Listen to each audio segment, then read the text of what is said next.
আর কতদিন এভাবে চলবে? ছেলেটা আমার দিনে দিনে আরো আলসে হচ্ছে। আমার নাকের ফুল বাঁধানো নোয়া সব বেচে দিলাম গেল মাসে। মেয়েটা মাঝে মাঝে কিছু টাকা না দিলে আর চলতো কি করে জানি না। মা, তুমি না সারাক্ষণ ওই একই কথা, কাজ করবি কাজ করবি। আমি কি ভাবছো কোনো কাজ করতে পারি না? চাইলেই পারি। আজ না হোক কাল দেখবে একটা বড় কাজ ধরবই। কাজ ধরবি? কখন? আমি চোখ বুঝলে? সারাদিন সাইকেল নিয়ে 14টা গ্রাম ঘুরে বেড়াস, তাস খেলিস, আড্ডা দিস, এই তো তোর কাজ। এইভাবে কতদিন চলবে বলতো? মা, তোমার শুধু বক বক আর বক বক, আমার মাথা ধরে যায়। ভালো লাগে না, এই বাড়িতে এখন থাকাই দায়। ওইটাই তো, কাজের কথা শুনলে তোর মাথা ধরে। এমন মাথা দিয়ে আর কি করবি? মাঝখান থেকে আমার জীবনটাই খেটে খেটে শেষ হয়ে যাবে।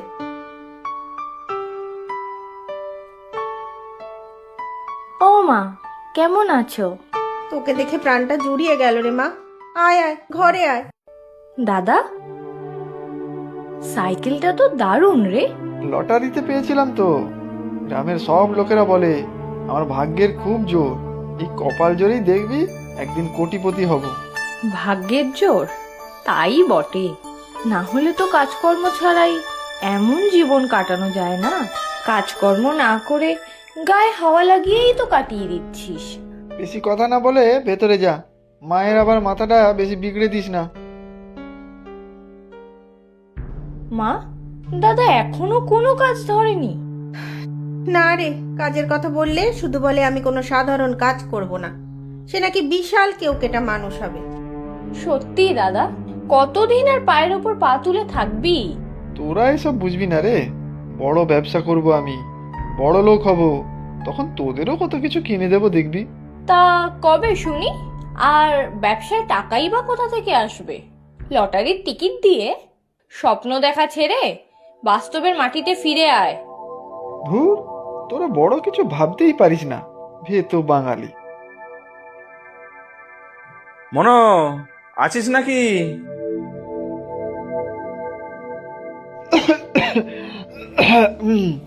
এই তো কাকা, শরীর এত খারাপ হয়েছে কি বলবো, একদম ঘর ছেড়ে বেরোতে পারছি না।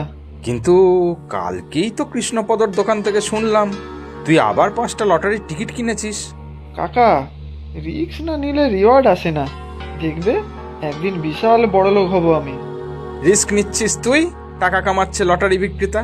সে যাকগে, আমার টাকাটা কবে মেটাবি বল? আর কটা দিন, কালকের টিকিটে কিছু পাবোই পাবো। তখন ঠিক টাকাটা শোধ করে দেবো, কিছু বেশিও দিয়ে দেবো।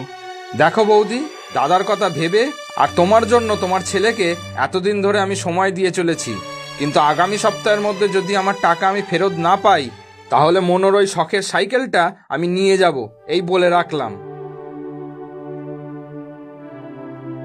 ছি ছি ছি, তোর জন্য কত অপমান সহ্য করতে হবে বলতো?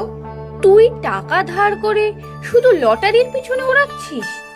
মা, তুমি কি দাদাকে একটু কড়া শাসন করতে পারো না? তোমার আশকারা পেয়েই আজ ওর এই অবস্থা। তুই তো জানিস, তোদের বাবা মারা যাওয়ার পর থেকে তোর দাদাকে আঁকড়েই আমি বেঁচে আছি। ভাবলাম বাপ মরা ছেলে, আমি ছাড়া আর কেই বা আছে। ও সুখের জন্য দিন রাত খেটে যাচ্ছি আমি। না, আর পারবো না, আমি মনে হচ্ছে আমি হেরেই গেলাম। দাদা, আজ এত সকালে কোথায় যাচ্ছিস? ওই একটু পাশের গ্রামে মাছ ধরার পরিকল্পনা আছে আজ আমার বন্ধুদের। দাদা, তুই কি মানুষ হতে চাস না? সারা জীবন কি এইভাবেই চলবে? মায়েরও তো বয়স হচ্ছে। কেন, আমি মানুষ না নাকি? মানুষ মানে দায়িত্ববান মানুষ।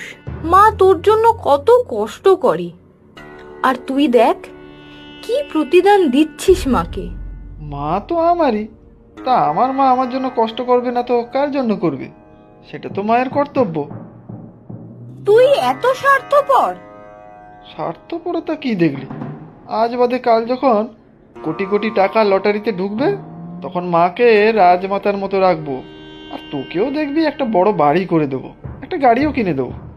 তখন বুঝবি আমার এলেম কত। লটারির ফল আজ আসবে, তুই নাকি 3টা টিকিট কিনেছিস?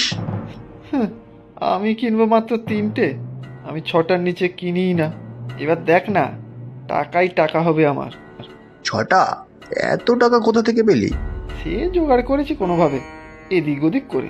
তবে টাকাটা একবার পেয়ে গেলেই আর চিন্তা নেই। তোর জন্য একটা পুকুর কাটিয়ে দেবো, একা বসে মাছ ধরবি সেখানে। তুই বুঝবি কবে রে মনো, ভাগ্য ভরসা করে কেউ বড়লোক হয় না। কোটিতে একজনা হয়তো, পরিশ্রম করতে হয়। আমি দেখ, কাজও করি, আবার তোদের সাথে আড্ডাও দেই, কিন্তু তুই তো কোনো কাজই করিস না। এই রঘু, তুই তো বললি কোটিতে একজন লটারির টিকিট জেতে। আরে ওইটাই আমি। তাছাড়া ভাগ্য ছাড়া কিছুই হয় না। দেখিস না কত লোকজন কত পরিশ্রম করছে, কিন্তু কিছুই বিরাট লাভ করতে পারছে না। যাকগে, এবারে বড় পুরস্কার 1 কোটি টাকা, বুঝলি? টাকাটা হাতে পেলে সবার বড় বড় কথা বন্ধ হয়ে যাবে। সে হলেই ভালো, তবে টাকা পেলে একদিন খাওয়াস ভাই। একদিন কেন, তোকে আমি 1 সপ্তাহ ধরে খাওয়াবো। তুই আমার এই অসমের বন্ধু বলে কথা।